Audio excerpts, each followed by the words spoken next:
Yeah, so a little bit of a tip of the hat there, and that is that's respectable. I mean, Elevate, I think, is I know Elevate's the sort of team that doesn't really care. They want to win. They will put everything they can in it to win it. And losing against one strategy is going to prompt them to definitely use it. Right, and it looks like first contact if King Leo vaults in without checking his corners. Oh, what a shot from King Leo as Laxing, unsuspecting, gets taken down from the buck as he storms inside of offices. That is a key component to this most wanted push now, and Elevate is going to find themselves in an immediate hole of 1. This is what Most Wanted needs to do if they want to try and tighten this game up. And as we saw on Skyscraper, don't ever count either of these teams out. Nade having solid control of offices along with King Leo. Skies has changed off to Ella, who's played by Shuttle almost exclusively on defense in Skyscraper. So some changes there from them as Shuttle flexes onto Castle. And they have great control so far of upstairs.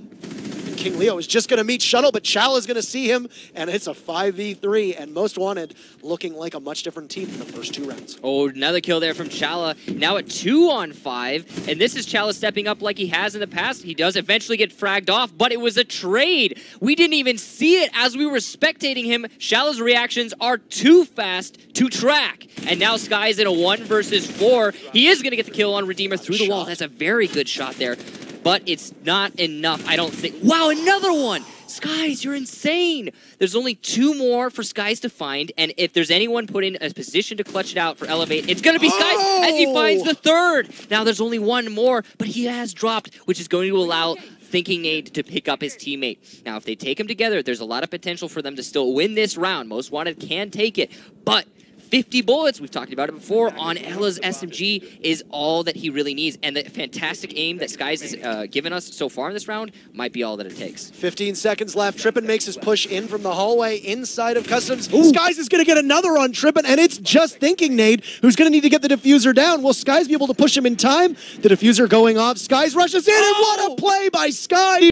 1v4 clutch to give Elevate a 3-1 lead.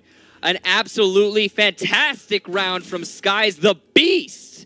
We'll put it now, like you said, a 3-1 lead, and it's Elevate looking very strong here on border. That's an example of, again, another round that you're not supposed to win. Skies and Chala just outperforming everyone else in this match. It seems like a bit of a pissing contest between the 2. Yeah, absolutely, and that's that would be what? Hashtag send him in right there. Right. Quite literally, you're in a 1v4 situation. Your team may write you off, but if you're either Skies or Chala or even some of the other players on these teams as well, I'm not going to write off any of them, and we might actually see Oregon as well. Skies and Geo, as you can see here, the 2 players on the Elevate roster who are right now really putting their best foot forward, specifically Skies, cough, cough, but also Chala on the other team doing a lot of work for his squad. Overall, a really good match between the 2. I'm really happy that I know this might sound a little bit biased, but I'm really happy we're going to see a 3rd map because I want to see more of this gameplay. Elevate versus Most Wanted. This is a great match, and I'm very happy to be able to cast it. Well, I wouldn't get ahead of yourself there. It's 3-1. Yeah, there's still potential for Most Wanted to come back, but that's got to be... Okay, so Elevate just winning that round, that's got to be a huge momentum shift because it was definitive. Like, that was Most Wanted round. Let's 100%. just say it. And now we're going to have Skyscraper as our map number 3, Cafe as our map number 2, and Oregon as our map number 1. So it kind of played out kind of what we would expect. Oregon, Cafe, very common. Skyscraper is not that uncommon in this day and age. It might as well be our map number 3. I honestly would have expected Rogue to go for that Skyscraper, though. I was really expecting them to be a little bit cheeky there and push us onto a map that is a little bit less in the meta in this current state of affairs. But here we have it. I think that this certainly benefits WBG, and I wonder if they're going to be able to bring their game to Rogue. It's going to be one heck of a contest, but something new for us that we are debuting on this broadcast. We've polled the community as to what they think the outcome of this match is going to be, and we present to you the straw poll, the thoughts of the players, and how they think WBG versus Rogue is going to shake out. And we do actually have that for you, ladies and gentlemen, how the community vote, but we'll get it up for you in just a second. But what I want to talk about is just starting on, just for a second, start on Oregon, right? That's going to be our map number 1. Now, I was saying I was expecting to see a lot of Ying, especially going onto the attack of the basement, so you can utilize her smokes and her candelas when attacking onto that main lobby drop down. Are you thinking that we're going to be seeing any sort of mix-ups from that? I think, I mean, probably Rogue won't be doing that, but what about World Best Gaming? I do know that WBG has been trying out dedicated Ying strats, and the typical pop the hatch in the main lobby, throw a couple smokes down, throw. I would not be too surprised to see a team such as WBG come in and pull that out and try to catch Rogue off guard. I know we said, and I said in particular, that it's going to be hard to find something that they haven't seen before, but I mean, my question is less are we going to answer it. I don't think Rogue's not going to do anything spectacular as to that. But moving on to the second map, we have Cafe. Now, Cafe is a map that, of course, okay, well, we were speculating just now about the Oregon bomb sites. On Cafe, no speculation. It's going to be the top 2 bomb sites time and time again. Neither of these teams are going to want to go to the basement or the bottom floor as it is. It's definitely the least defended. Do people defend Basement Cafe? Have you seen anyone defend Basement Cafe? No. That bakery hold is just a death trap, but we can pontificate as much as we want. We do have the game live in front of us, and we will go to round number 1 here in match number 1 between Rogue and WBG. They'll go for an upstairs hold rather than the basement. Yeah, and that's a little bit surprising, but not really. I mean, when you're talking about your two main bomb sites, honestly, a team can go to either which one they prefer. It doesn't really matter, and sometimes it's smarter to go to the one that they wouldn't expect you to go to because it's going to allow you to mix up the attacker's operator selection. As you can see highlighted right there, we will be having Slashug playing inside of the cafeteria with some reinforcements towards the small tower, and I really like this strategy. It is a slight deviation from the norm and a little bit more of an aggressive hold. I think it's only made possible because of the Ela, and I very much like that as well. Trying to not just have her be a new operator, which is played in the meta, but also a new operator which is played in the meta, allowing just new options, new holds. Absolutely. And look, the question is, are we going to see a Ying get forced out? Yeti playing the Ying, but they're also going to bring a Capitao, which was something that we seemed to see less of last time around because it almost was like if you have a Ying, you didn't need the utility of Capitao, but couple them together. Yeah, exactly. You have now 4 smokes, and you have fire arrows and candelas. All the disruption you could possibly need when you're attacking under the basement. Problem is, they're not attacking under the basement here, and the first nade miss from Gun Havoc is going to be truly unfortunate. They know where Slashhook is. The second nade also not going to do any damage as it is caught by Eclipse's ADS. Unfortunate that they're not going to be able to get Slashhook out of that position, but the candelas. A nice pre-fire from Yeti there as he punches in through Office. The first Candela gets eaten, but that's all right. He still has 2 more, and he's also fleshed out that ADS, which if they need to use one of those smokes now to eliminate a roamer instead of using it upstairs, they have every opportunity to do so. You can see that it does look like they are about to push in from Farmlands into that den. Eclipse and Slashhug. And look at the patience right now from Slash. Yeti closing in from that corridor. Unfortunate pick there from Eclipse onto Yeti, and as time ticks away, Gun Havoc's going to push in and trade it back onto Slashhug. That position ultimately not being rendered useless, but he didn't get a kill from it. Eclipse is still left here in the kitchen. He's going to pre-fire onto the hallway. You can see the barrel of Tranks there, just waiting for his opportunity. And the main thing to note here is the defenders have successfully wasted quite a lot of time in this round, despite World Best Gaming making some progress. We see Tranks tussle with Avian there. He'll go for a second kill now on Eclipse, but he gets taken out, so that's a refrag. And you're absolutely right, 1 minute left to go in the round, and Eclipse is still stationed inside of that kitchen. They haven't even really been able to make a push in earnest onto the bomb site. Gun Havoc tied up right now in Dining Hall with the diffuser. And they'll finally try to flesh him out, and they'll get him. Gun Havoc secures the kill on Eclipse, and they need to fight the clock now. 45 seconds left. And a large mountain to climb still as King George is waiting inside of that big kid's dorm, and Brian still has quite a lot of his smokes. It's just going to be a waiting game here for Rogue to stall out the rest of these 30 seconds. Gun Havoc's going to be repelling. Oh no, King! I don't think he wanted to drop there. That's unfortunate. That's going to forfeit B's bomb site control. And now Temper's going to make his way into the B bomb site, and it's going to be down to King George coming up from White Stairs. He's bottlenecked. He's dealing with 3 barrels pointing at the same direction. It's not going to happen. It's a 3-speed. Temper makes it look easy around the bomb site, and WBG, despite that clock going almost out, they're still able to do that. A misplay by from King George through that hatch. And I really wasn't expecting that. I wasn't expecting WBG to be able to come back from that. They spent so much time downstairs and then just an immediate comeback in the latter end of those latter end of the round, the last 40 seconds of the round, to be specific.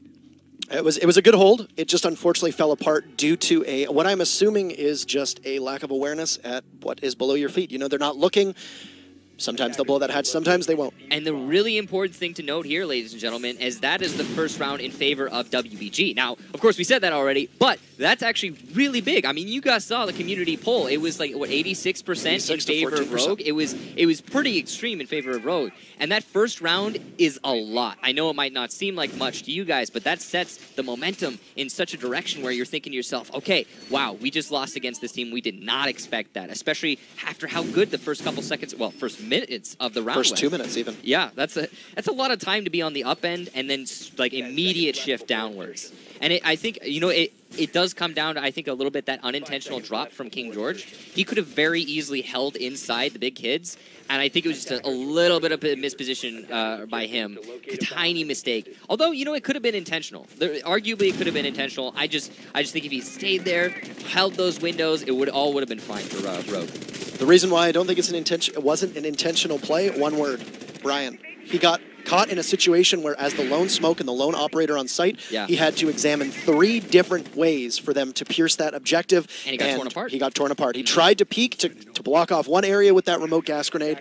Didn't work, and he got punished for it, and that was it. By the time George was back on site, you have to retake it from the attackers, which is nothing a defender wants. Let's get into this round. Here we see Brian setting himself up on the west window, the main west window to the A bomb site. Seems like it's going to be a very similar attack from Rogue, but a different defense from WBG, as they are not investing quite as heavily inside the kitchen. As a result, Rogue have been allowed to establish themselves nice and quick and get themselves pushing onto the actual bomb site with plenty of time to spare.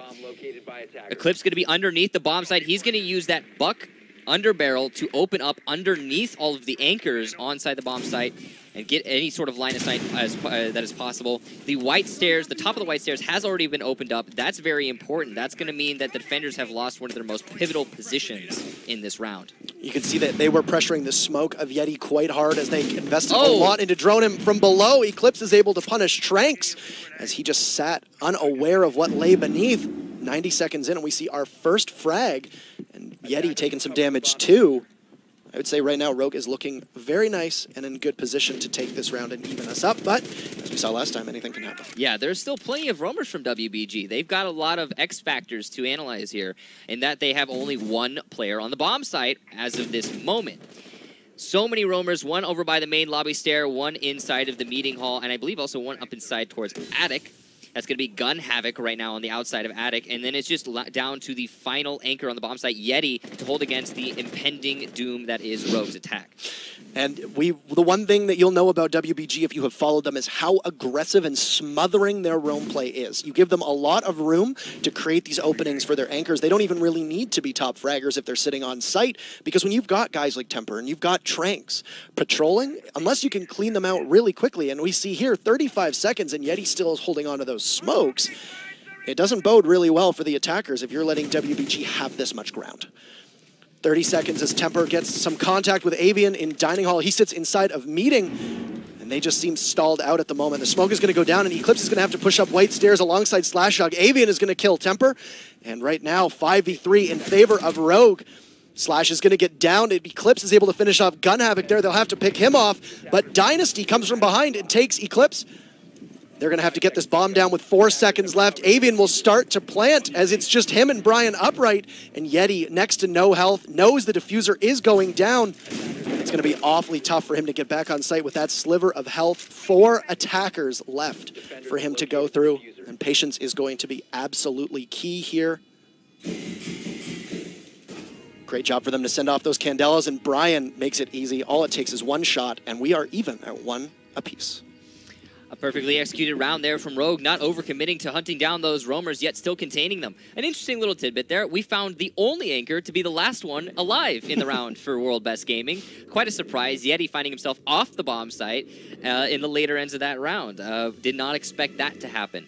But you can also have that be a little bit of the attribution of to how they lost that round, because they pushed off of the bomb site with their only anchor, and then Rogue just kind of walked in. It was really simple. And we did see a lot of that, those roamers actually come up from behind and impact, but it wasn't in any meaningful sense. They got a frag or two, and it's not enough. You need to be able to deny that plant. They all pushed from white stairs as well, and that's one thing is they just let them pick apart. Gun Havoc was waiting for them. He got picked off, and then Yeti, under fire himself, he had to drop that same hatch that King George did, this time deliberate to try to keep himself alive in hopes of stopping the diffuser from going down. It's always a little bit of a surprise how much action on this bomb site that we see. By the way, going back to the same exact bomb site, this seems to be where everyone wants to go right now in this match. Rogue, despite having lost this bomb site on the first round, are going to try and hammer it out. That shows confidence right there. And I think it stands to reason, given how successful the roam downstairs was on like last time they were here. If they had been unsuccessful there, I think they probably would have gone down to the basement. But this lack of a mix-up is definitely smart. The thing to note, though, is once those roamers have died, and they will very likely die on that roam game, they need to have put in the work that they put in last time, and the anchors need to stay on the bomb side. We need to not have that rotation. We need to maintain the window control. It's very important that Rogue is able to do this. And another thing is that WBG is obviously aware of this defense strategy now, and they're going to be better positioned, better oriented to actually handle it. We can see it playing out exactly the same. Same 10 operators, same push, same location, and playing out very similarly. Whether that grenade is going to be able to get it, but we're going to see SlashHug get very aggressive here. He's going to be able to finish off Gun Havoc after softening him up. Give his team an immediate play. And what we saw last time, he stayed and waited and hoped that Eclipse was able to get the kill, but this time SlashHug took matters into his own hands, pushed, and got it. Again, describe SlashHug in one word: wild.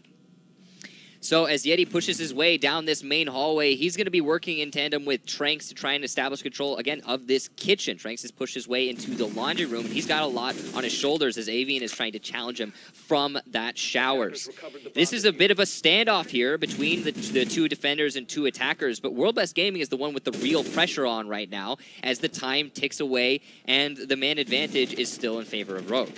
One big difference last time, too. Yeti was able to give some covering fire to both Tranks and Gun Havoc as that Ying, but we see he's in a totally different position this time, and it actually looks like they might have given up. I like this. On the push. So they are changing an adaptation in the midst of the round. Smart IGLing here, and a good call to abandon the most heavily defended area on the map for Rogue. The question is, when will Rogue actually see this happening, though? Because they are going to start an adjustment at some point, and it's probably going to be when they see these drones coming through the main doorway in the hallway. They'll be like, all right, guys, they're not attacking towards cafeteria anymore. Let's move it back to an armory defense. But there's not many layers of actual defense right now in WBG. Actually, as I say that, this gas grenades start coming out, and that is going to stall things up quite a lot. Absolutely. It'll give SlashHug and the roamers off-site, including Eclipse, an easier opportunity to get back. We already see Eclipse here going for the flank. So this is one of those situations where the silence is deafening. You don't see or hear anybody, and you know where they're coming from. SlashHug's going to get a kill on Tranks, and Eclipse drops Dynasty as Dynasty's able to take out Slash. Temper gets a kill on Eclipse, and it's a flurry as 35 seconds are left in round number 3. Avian pushes up and cleans up Yeti, and it leaves just Temper left to fight against 3 members of Rogue. He needs to pick up that diffuser and make a push to the site. A bit of patience. All it takes is that Vector. King George cleans up, and Rogue puts 2 rounds together in a row. It's 2-1. So this is what we were expecting to see. This is much more common. Rogue is going to start this lead, and I think it's going to continue to climb leading into this map.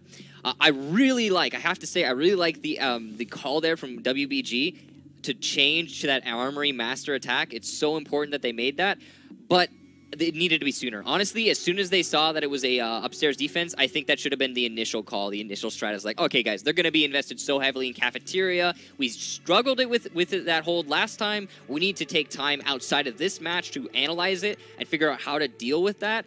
For now, let's just go over to Master. Let's try something completely different and just focus on it in the early end of that round. And had that been the case, had they brought a Thermite, if they had a Thermite to open up that closet wall and start to push into Generator, I think it could have been a WBG round. And as you can see the scoreboard there, ladies and gentlemen, very impressive play coming out from Eclipse to start us off. Now it is going to be, again, a top-floor defense from WBG, so we have, as of yet to see, a basement on Oregon. And honestly, I get that they're losing this and they really want to hammer it out, but I'm still a little bit surprised that we're not seeing basement from either team. And specifically from WBG, I think they're the sort of team that's going to need to make that change. It might be because the WBG is worried about the Ying presence in the main lobby attack, as we were talking about before this match actually started.